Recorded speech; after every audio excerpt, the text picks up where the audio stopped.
Hi, my name is Keri. Welcome to my channel, Keri McDonnell Photography, where we talk about all things related to photography, answering your questions, doing gear reviews, and other stuff as we go along.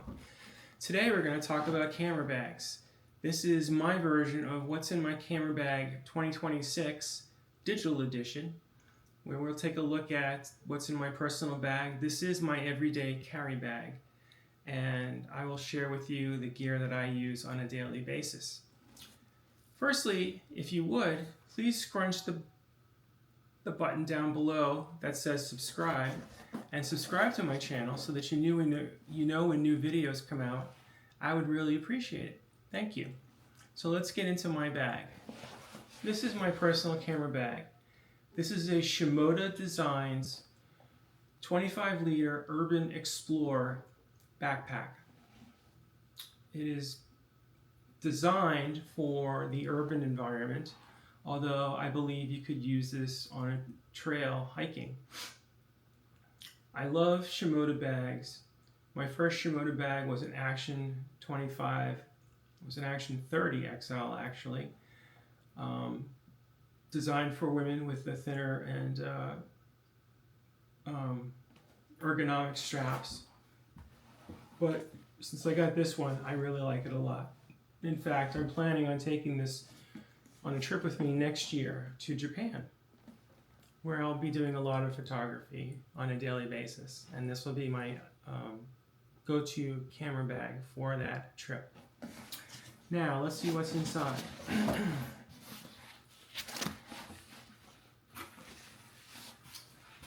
The way you unpack the bag is by setting it on its front, so you don't get anything on the straps if you're outside and the environment is dirty.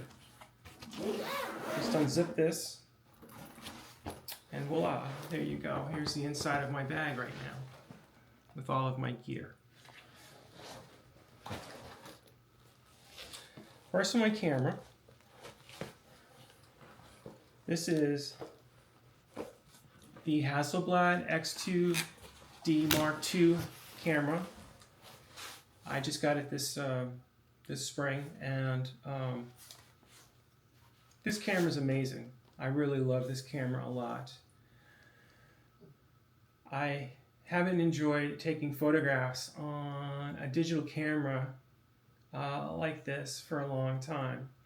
And I'm a photographer that used Nikon for many years, all the way back to, I think, was the N90, I think, was my first digital camera that I had, all the way up until the Z6 Mark II was my last Nikon that I used. I've also used Leica cameras, including the Q2. And in the past, for film photography, I used Canons, I used Nikons, I've used Yashica, I used Olympus Micro Four Thirds recently, and also Pentax cameras way back in the day. But this camera really does it for me. I really enjoy going out with this camera and shooting with it. And it's really so easy to use. It's not that hard at all. The interface is very intuitive. All the menus are very intuitive, and everything goes well with this. And you have this really great shield in the back here. You can see things. This pops down. You can angle it up and look at what you're shooting from different angles. And I love it. Mounted on this camera is the Hasselblad 35-100 XCD E lens.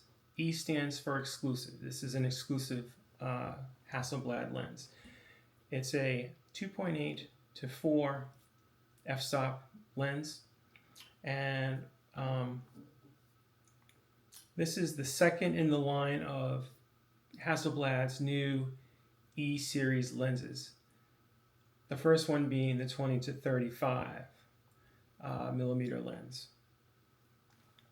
One thing interesting about these lenses, about the E lenses that are out there so far, is that this lens, the 35 to 100, accommodates continuous autofocus when you're shooting. The 20 to 35 does not. And I found that really unusual. I was going to buy a 20 to 35 to use not only for just landscape photography, which of course you don't really need a continuous focus for that, but to also use for portraiture work in an upcoming project that I'm going to be working on, where I'd be dealing with certain people up close and trying to share their emotions as they talk, whether they're crying or laughing, upset, sad, or whatever.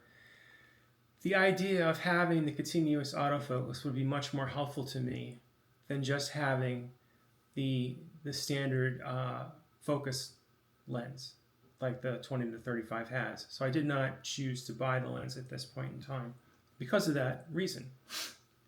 I don't believe that any other Hasselblad lens has continuous autofocus for the X2D Mark II camera at this point. Hopefully they'll come out with other lenses, or perhaps even come out with a software change to load onto the 20 to 35 firmware change so that they could use continuous autofocus on that lens. I think that would be a wonderful choice by Hasselblad to do. So again, this is my everyday camera. This I take out with me every day, and I shoot everything with it. And I just really love it. Next we have, for flashes, the Profoto A10. Profoto, I think, is an amazing company. I think they make an amazing product. I've used Godox flashes before, and personally, I think they're worth what you pay for them. This thing is built solidly, and one thing I really like about it is this battery pack that it has on the front that is easily replaceable with another battery pack, meaning you don't have to carry around tons of AA batteries to swap out. You just put this back in place and you're good to go. It also takes a wide range of accessories, such as this dome, this what they call a click dome. You put it in, call it a click dome because it locks in magnetically, just drops into place, and then you can take it off and put other ones on there. So we have that, and we have this little pouch which contains a bounce flash card for the flash, which is really easy to put together. You just put it together like this, lock that into place. Once again, clicks into place, and now you have a bounce flash. Very simple. This comes with your flash, by the way, as does the click dome. I also have for it a little mount stand if I want to use this on the floor or on the ground to do special lighting shots or anything like that. And it can also be mounted onto a tripod using this. So that's pretty convenient. That's all my flash gear that I have. Oh, got the most important thing as well. I have the Profoto Automatic Trigger Pro Series. Now, one thing I didn't mention is that the trigger and the flash are both for Nikon cameras. It's the flash and trigger version for Nikon. Hasselblad itself does not get into the business of making flashes for their cameras. However, they utilize Nikon's protocols and technologies and incorporate that into their cameras. So the Nikon enabled flashes work fine on a Hasselblad X2D Mark II. I've tested it out on my camera and it works just fine, both in TTL and manual mode. I will do a video at some point covering more in depth on the flashes, but I just wanted to give you a little taste of things that I utilize and why I use them. Next in the bag, I have a spare Hasselblad battery. I'll be getting another one of these in the not too distant future. One thing I will acknowledge about the Hasselblad X2D Mark II is that it does eat through batteries.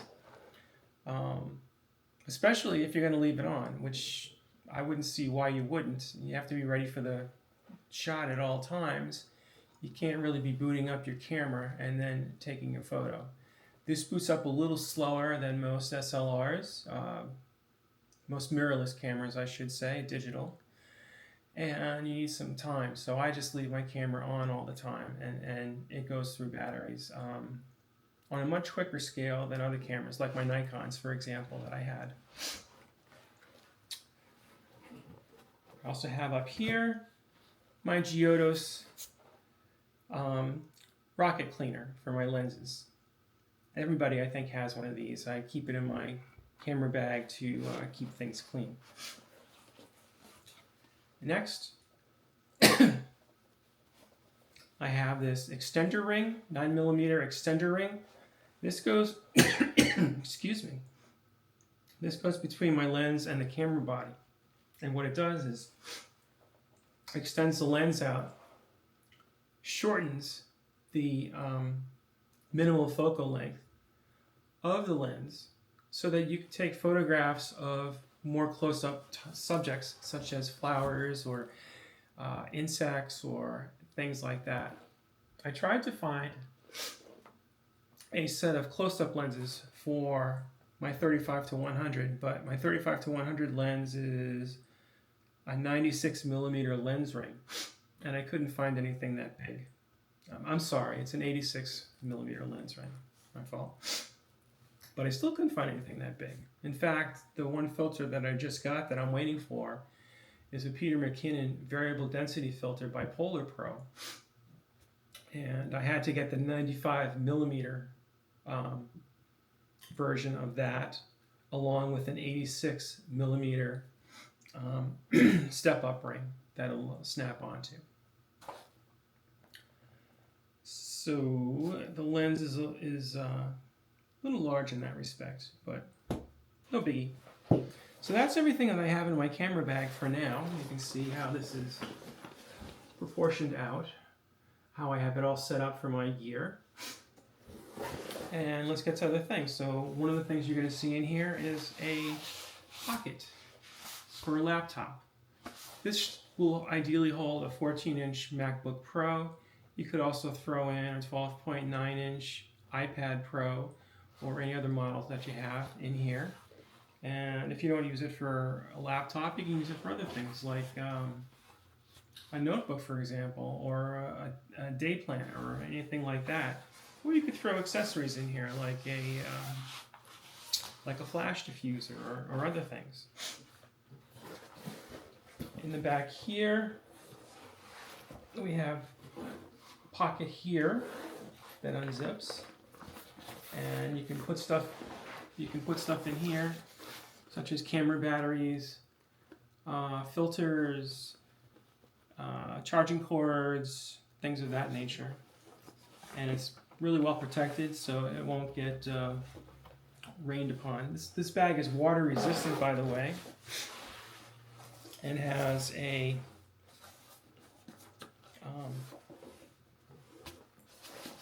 bag cover that's located down here. It's right in here. It's attached to the bag, so you pull this out and it will cover the bag and protect it from rain. So it's a waterproof bag cover. This has nice padding on the outside, and you also have an accessory strap here to put it on your luggage if you're at the airport or whatever. I'll test that out next year. Good sturdy zippers to zip up the bag, go around, and really nice straps. These are nice, comfortable straps that hold the bag in place. And you've got the midline chest strap that comes across, and it doesn't lock in place. It's kind of neat. It clips in place. So it's a magnetic system, and you just twist out of this again, if I can do it. There we go. You just push it up like that and it comes right out. Going to the back side, you have a nice little pocket up here to put more things in. This is ideal for putting all your personal items, and that's what I'm going to use it for. I'm going to use this to store all of my stuff that I carry with me every day. My wallet, keys, extra pair of glasses, sunglasses, things of that nature I'm going to put in here. It also has another pocket here that is open right now that you can put more stuff in. Again, you can put more personal items in here, like pens and pencils, things of that nature, or you can throw more filters and more power cords and things like that up here if you need to put those somewhere. And it also has a clip for your keys. So you can put your keys on here, just clip it in, and there it goes. Also a good place up here to hide an air tag if you want to do that. On the side, it has these cinch straps that come across that secure things. You could put a tripod here or a water bottle. This unzips, and you have a pocket in here for other things that you could add. This would be a really great place for like batteries and stuff like that, and then you could run a power cord through this hole here into your camera bag and charge up things on the go. Or you could run vice versa. You could have the batteries inside the camera bag and have the charging devices down here that you wanted to charge up. Good place to put your cell phone, and you could connect that to a charger if you wanted to. So that's a good side pocket to have. You also have a side pocket over here. And what this does is allows you to get to your equipment. You could have your equipment right here and get it out. I don't do that right now. I do it from inside my bag when I flip it upside down.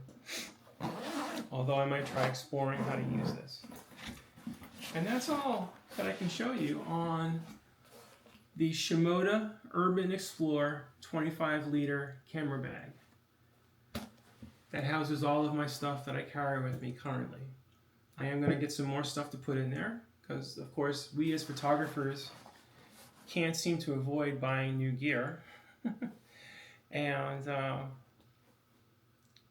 I'll be doing that as I gear up for my big trip next year. Well, that's all for today. If you could please, once again, if you haven't already, click the subscribe button down below, hit the like button, and hopefully I'll see you here for other videos that I record going forward. I think the next video we're going to do is we're going to talk about what's in my camera bag, analog edition, and I'll show you that, okay? Thanks so much. Have a great day. Bye.